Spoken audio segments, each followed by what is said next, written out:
Today I'm going to tell you, wonderful people, why Call of Duty Cold War is the best Call of Duty Zombies experience ever. Shh, precious.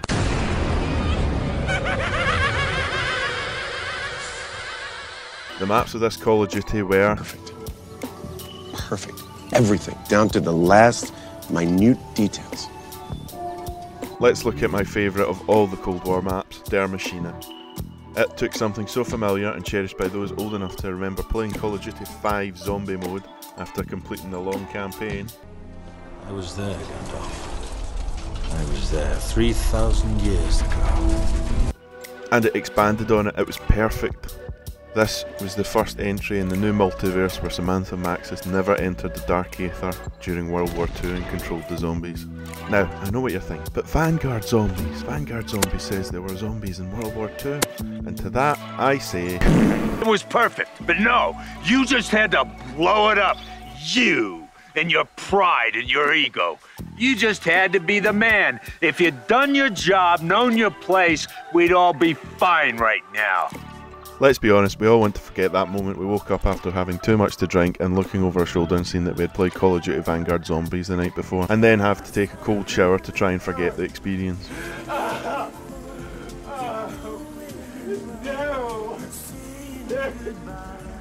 No!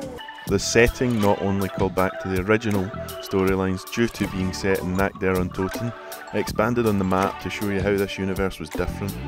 From the starting yard, it had the perfect spot to herd zombies for you inevitably to turn around and... Now that's a lot of damage! Then we have inside the building, which was just a redone Nakder-on-Toten. Following on from what I call the Project Nostalgia part of this map, you would go out the back and find the plane. Yes, you OG Call of Duty players, the plane that started the whole franchise. Then they had a whole underground bunker that we could get lost in and trapped inevitably by forgetting which way we needed to go to get something. Then at the end of the bunker, it looked perfectly back into the opening yard. Now, there was one issue I had with this map, and it was the fucking fog. Seriously, I don't need to be blinded every fucking 5 rounds. Now, I'm not going to go over every map in complete detail, but as Gandhi once said, chin the cup. Oh, sorry, wrong quote. As a wise man once said, the chain is only as strong as its weakest link, and let's be honest here, it's Firebase Z.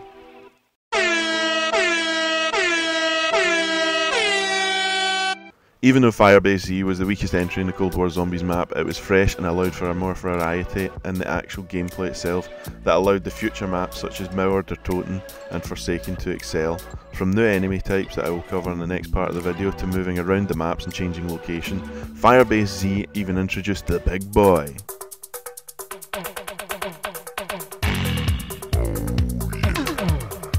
Now, Mauer and Forsaken are two fantastic maps, and I think we all know why, so I won't go into too much depth here other than say that Mauer introduced the best weapon to any game, the CRBRS.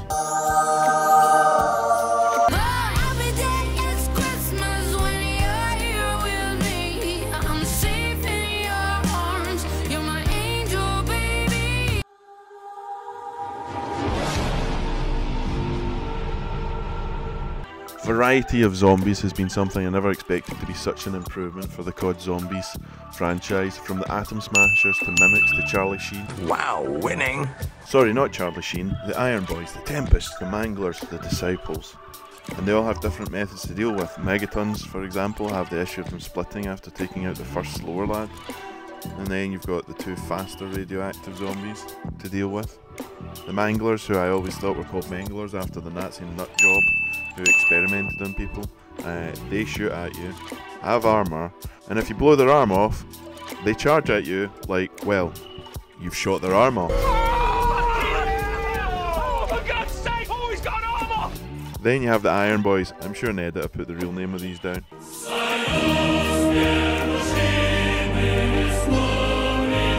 But these Iron Boys are a callback to, yeah, I'll likely not get this pronunciation. So here's Brian. Gorod Krovi. Now, if he butchered that, well, this is why no one likes Brian. The next enemy type is the Tempest. Now, if you're like me and spent an ungodly amount of time in Outbreak, you will deeply understand my true and utter contempt for these sparkly teleporting slapper cabbages. They teleport and shoot you, and teleport again and again and again. Now, I could make some positives up about the Tempest, but in reality I don't want to do this, because the mimics were a freak of nature that is like Pac-Man meets Jaws meets a Jack-in-the-Box, which added a jump scare element, and if we all know something about Cold War Zombies, it needed more jump scares. Gotcha, bitch!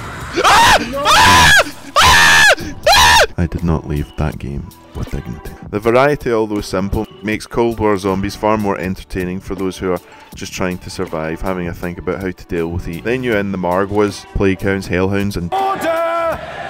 Order! Order! Order! for even more variety. Although they could be very annoying at times, especially when you're trying to do Easter egg work, the variety increased the sheer playability with the game. They also added in big bosses like Valentina that just increased my hours into the game. If you wanna get up, you need a little revive. I'm probably going to get a lot of hate for this one, but Plague Diamond is without a doubt one of the best camos to ever hit zombies. It is hideously beautiful, disgustingly appealing. It's the Venus flytrap of camos. Now, the camo generally in the Cold War zombies was fairly straightforward, and by the time Mauer der Toten came out, the grinding for the camos was very easy, so Blood Diamond was within reach of everyone. Actually, let's just scratch this section for just being Plague Diamond. If you wanna get up, you need a little revive. Camo progression to the glorious Blood Diamond was one of the greatest goals to keep you hooked into the zombies, but in addition to this we had progression on perks and abilities, giving you the ability to get stronger and stronger the more you played, till you were the Arnie of the zombie world. I need your clothes, your boots, and your motorcycle. On top of this, if you didn't enjoy classic COD multiplayer, you could use zombies to level up guns for Warzone and Plunder, but this leads into my next point with it, that without its progression wouldn't have really meant much. With Pack a Punch, I have a hunch your problems will be gone. Seriously, you can upgrade your gun's power 4 levels and Pack a Punch it 3 times. This not only gives you something to work towards, it means weaker weapons that would normally never have been selected can be used and upgraded for longer use. This helped for upgrading guns for Warzone and multiplayer. Previously you would need to wait for that wonder weapon or LMG to survive for a long time in zombies and get to the higher rounds, but with this upgrade bath, you too can become a god! Now, a lot of the community will claim this makes Cold War Zombies far too easy. However, when you add in the mini-boss elements and these upgrades become crucial, from taking on a Megaton to taking on the Order! On top of this, you have armor upgrading, so not only can you get Juggernaut, you can also get up to 3 plates of armor to keep you from the ghoulies, and on this point you can upgrade the perks. Although they did manage this by reducing a couple of benefits from stage 1, making early playthroughs a bit harder due to perks being about as useful as taking on Smog the Dragon armed with nothing but a flaccid cheese string. But it added to the sheer replayability, fun and the grind. On top of this, Cold War Zombies introduced abilities. I know, Black Ops 4 had them, but the Cold War Zombies had the abilities and they added to them with each update, and they also had challenges around them, making them more fun to use. And if you went in with a squad, each of you could have your own role within the team, helping each other, and they became really handy for the Easter egg work.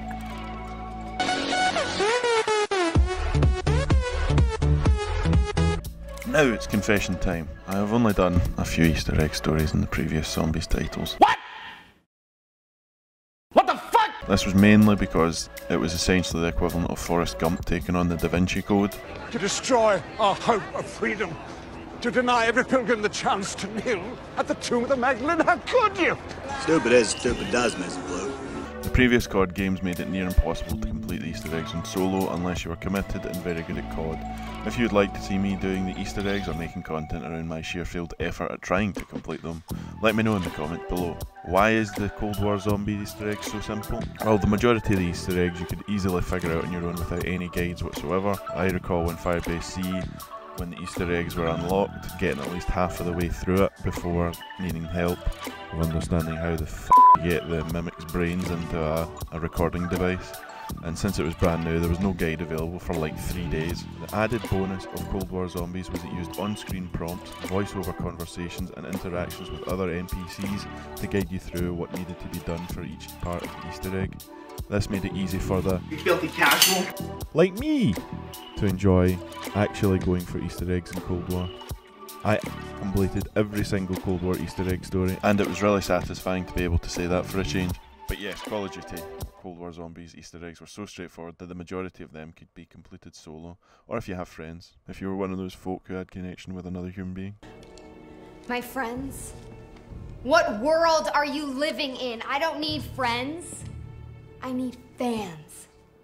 Don't you get it? These were the 5 reasons why Cold War Zombies was one of the best COD Zombie entries. Let me know if you agree or disagree, and let me know what your favourite COD Zombies was. Thanks for watching.